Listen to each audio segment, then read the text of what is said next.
Türkiyədə yaşayotgan Uyğur Ömər Faruq özünün və ballarının Türkiyə vətəndaşı ekanligini, lekin hazırgacha Xitay tərəfindən tutqun qilingan qizlarının izdirkini qila olmaganligini bildirgan.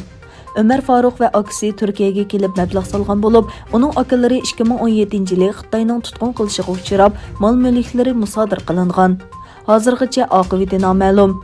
Ömerning Qrim xabar agentligiga oshkorlashicha, uning qizlari turk vatandashi bo'lib, ko'p qatam Xitoy konsulxonasiga va Turkiyaning Xitoydagi bosh elchixonasiga murojaat qilib, Sharqi Turkistondagi oilasi va qizlarining uchurini surishti qilgan. Lekin u hozirgacha ular haqida biror ma'lumotga erisha olmagan. U minglagan Uyg'ur oilaning o'ziga o'xshash qismatga duchor bo'lganligini aytdi.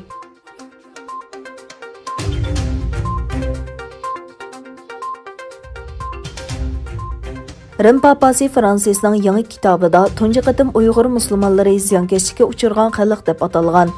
Kelar oy nashr qilingan bu kitobda u doim Rohingya va Uyg'ur musulmonlari qatorliq ziyonkashlikka uchirgan millatlarni o'ylaydiganligini aytgan.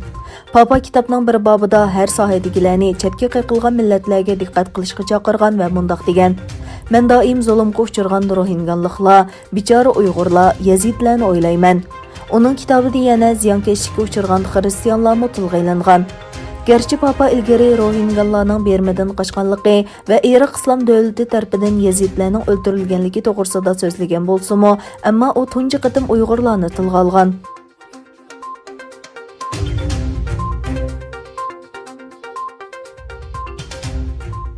Reuters agentligining 23 noyabr xabar qilishicha, mazkur agentlik erishgan bir loyihaga asoslanganda Trump hukumati yaqinda aviatsiya va boshqa sohalardagi 89 Xitoy korxonasining harbiy ishlar bilan bo'lgan munosabatini e'lon qiladigan bo'lib, ularning bir qator Amerika mahsulotlari va texnikalarini sotib olishiga cheklama qo'ydi ekan. Amerika prezidenti Trump yaqinqi oylarda Xitoyga qaratgan harakatini kuchaytirdi. Agar bu tizimlik e'lon qilinsa, Amerika bilan Xitoyning savdo munosabati texmo jiddiylashtirib yetishi mumkin ekan. Mazkur tizimlik Amerika savdo ministrligi tomonidan tuzilgan bo'lib, Xitoy savdo aviatsiya shirkati, Xitoy aviatsiya sanoati guruhi va aloqador 10 amaliy gavdani o'z ichiga oladi ekan.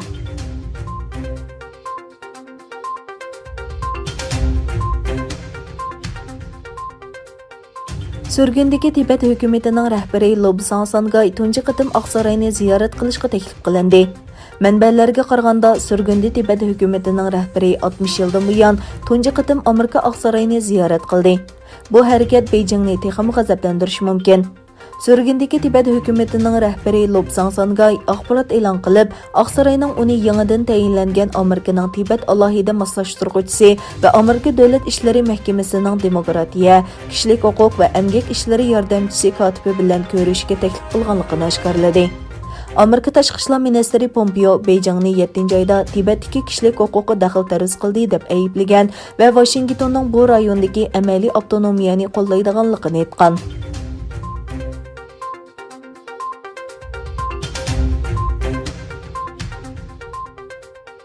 Amerika Davlat Mudofaa Ministrligi dushanba kuni bayonot e'lon qilib, vazifa o'tkazib berish planini yo'lga qo'yish uchun darhol harakat qiladiganligini e'lon qildi.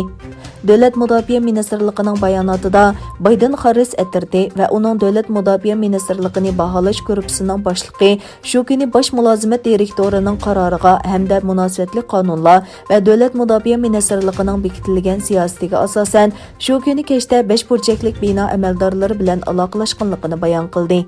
Bayonotda mundaq deyildi: Davlat Mudofaa Ministrligining huquq o'tkazib berish guruhi Mudofaa Ministrligi bilan Bayden va xaris o'mikat o'tirsidagi barliq aloqani o'rinlashtirdi va moslashtirdi.